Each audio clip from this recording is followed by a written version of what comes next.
Okay, so we just came back from our tour of KRUGER National Park, and I hope you guys enjoyed that. We were like really exhausted, so we didn't have time to actually do any videos in there toward the end.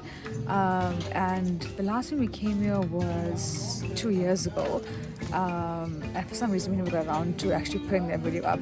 So in the footage, you would have found that there's some footage from 2 years ago, some from today. So I hope you guys enjoyed that. Our morning started off quite early with a very convenient pickup from our hotel. You find that if you book a safari guide, most of them offer hotel pickup service, which is quite nice. KRUGER has always had a special place in my heart. From their majestic lions, elephants, giraffes, hippos, various bird species, crocodiles, and so much more, it just really puts you in touch with nature. Africa is known for the Big Five, and there is a really fun story on the origination of the Big Five. The former president who finished his term in 1908, Theodore Roosevelt, came to Africa on a hunt. He was hunting in East Africa for 9 months. So, at that time, the press was not allowed in his entourage.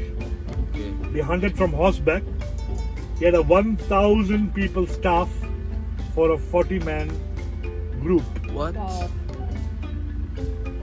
So there was hunters, there was skinners, there was taxidermists, and there was cooks and bartenders and butlers and God only knows how many people. For his hunting expedition. So this was one theory, and the other was coined by the big game hunters and refers to the 5 most difficult animals in Africa to hunt on foot. So we're at KRUGER right now, and we have a carcass of an elephant. And look carefully. We were really lucky on our first visit to KRUGER. An elephant had recently died, which meant that the feast was on. The lion was the first there and guarded the carcass with his mere presence. The hyenas were lurking close by, and followed by the vultures. Lions are part of the Big Five and are one of Dylan's favorites. Here are some pictures of the male lion with the elephant carcass. It was quite a sight to see. So, lions are the apex predators and are native to Africa and India. The adult male lions are much larger than females and have a mane. It was so exciting to get a chance to see something like this. Nature shows us the perfect circle of life. After the lions are satisfied with their kill or with the carcass, then the hyenas come in for a bite or two. The vultures also circle the kill until it's their turn to start feeding, and as you can see, every single part of the ecosystem has their place. So like I said, Africa is known for the Big Five, and the next Big Five we managed to catch on our list was the elephants. They are the largest existing land animals and are by far one of my favorites. The distinctive features of elephants are their long tusks and big ears. And they also say that an elephant's memory is impeccable. So don't do anything bad to them. Elephants use their trunks to pick up objects, trumpet warnings, greet other elephants, or to even suck up water for drinking or bathing, among other uses. Both the male and female elephants grow tusks. Alright, so on to our next animal that we had seen. We had seemed to have been at the right place at the right time and managed to catch wildebeest trying to mate. So the male decided to try and approach the female, but she got away from him, so unlucky him. The next animal we managed to spot were the giraffes. They are the world's tallest mammals, and thanks to their towering legs and long necks, it gives them this status.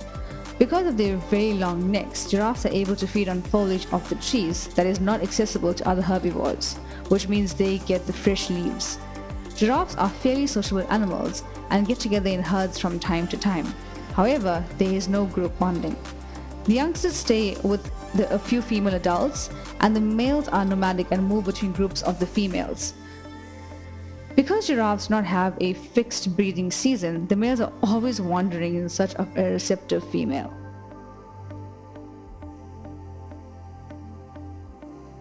So the next animal we managed to catch was one of the Big Five, and this was the buffalo. African buffaloes engage in several types of group behavior. The African buffalo is one of the most successful grazers in Africa. They are on the Big Five list because of their unpredictable nature. and they are said to be as dangerous as a hippo and will charge. Speaking of hippos, here's a very fun story about them. Anyway, the story goes that the fish came to Mantis, the Bushman god, and said, "What happened? You hit us suddenly? You put this big fat guy in the river now. He's going to eat us all in 1 week and we're going to be done."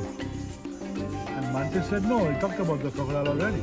He said, "No, crocodile, you told us, we are cool with that, fine. But this is this big fat brown looking purplish kind of guy. He is bad news, he has teeth that long." And it's like, "Hey, it's not cool." He said, "That's a hippo. Don't worry about him. It's fine." He said, we worry about it." He said, "Okay, give me a week. I'll sort it out. Give me 1 week. Okay, fine." And then Mantis called the hippo. He said, "Hey, listen, they're freaking the fish out. What's going on?" "Nothing. So then he said, no, the fish are thinking you're eating fish." So the hippo said, "What? Fish? I don't eat fish. I eat grass in the night. I go out in the night, I eat my grass, I come back in. That's what I do. I don't eat fish." He said, "So Mama said, I need you to help me out." He said, "You need to, when you poop in the water, I want you to poop in the water and I want you to wag your tail when you're pooping." The hippo said, "Well, there's going to be a mess of everything." It doesn't matter if it makes a mess. The fish want to check out and make sure you're not pooping bones and scales and stuff. So he said, "Okay, fine." After a week, the fish came. So yeah, we checked this hippo guy out. He's cool and he's fine. And he wants us to eat the bugs off of his skin also. So he's going to help us out. There's no problem. We are good with him. We are fine. So that was how the fish and the hippo came to be. But there is a very important story that is to be understood of this. Now, when the alpha male hippo poops in the water, he wags his tail and his poop goes everywhere. So his women smell of him, his kids smell of him, water smells of him. It's very clear it's my space. Now you're driving your canoe into my water, bro. And I've already communicated it is my water. I've told you already. It's my water. You can smell it. It's my water. This is Jack's water. What is your Maporo doing here? So I'm not going to warn you, bro. I've already warned you. You've been told already. This is my space. So he's going to blitz in that canoe or whatever boat comes into his space. So that's his space. And he's already told you. So, after a very beautiful morning drive, we made a pit stop at Sukuza Rest Camp. You can grab a quick lunch and some souvenirs from this rest camp. Our hotel was gracious enough to pack us breakfast for the game drive, and you can check if your hotel offers this option. We had stayed at the Southern Sun Hazy View, and I highly recommend you check them out before making your booking. You can also use a link in the description below for a great discount on your stay. Okay, so let's get back to Kruger National Park. The next on our stop was the bird hide.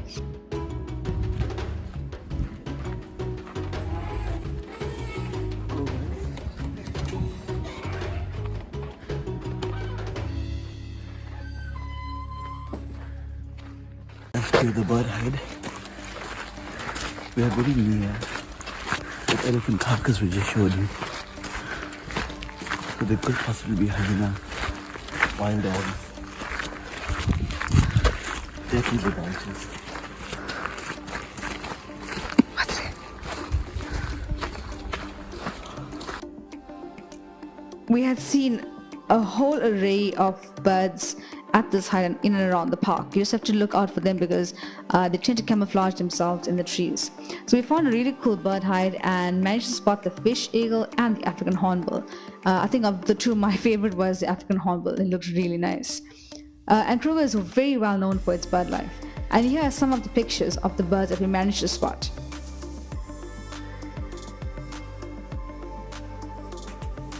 Alright, and as we continued on with our journey, this was something I didn't really expect to see, but I felt really lucky to get a chance to see a crocodile up close in the wild, even if it just was a baby. The Nile crocodile is Kruger's ultimate water predator and can live up to 100 years and weigh up to well over 500 kilograms. And then we ended our trip by spotting some impalas as we made our way to the exit. Impalas are known for being able to jump almost 2 meters high. Kruger National Park is an extraordinary destination, overflowing with abundant natural habitats and a diverse array of fascinating wildlife. Our experiences here were truly unforgettable, leaving us in awe of the magnificent creatures that call this park home. A single day hardly scratched the surface of what Kruger has to offer, and I can't wait to come back. During our first trip, we were fortunate enough to witness 4 out of the big 5 animals, and unfortunately we could not get any clear footage of the leopard, but we did manage to spot it very far away.